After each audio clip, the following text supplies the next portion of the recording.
think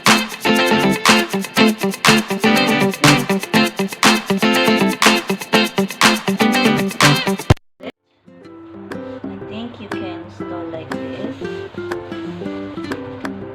open it like this.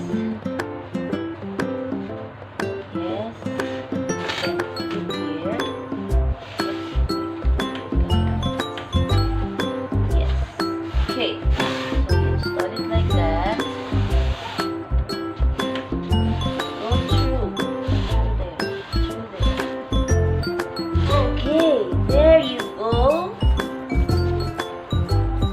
Wow, it's really nice. You can open. Okay, you can open and you can close. Close and open. Wow, it's really nice. It can seal if you're using heater inside of your room, it can seal the heat inside your room. It doesn't come out from the bottom of your door, and if it's cold from outside, it doesn't go inside from this. It doesn't make you feel more colder from this button. So this dust and window stopper is going to help us this coming winter at least to lessen the coldness. Thank you so much.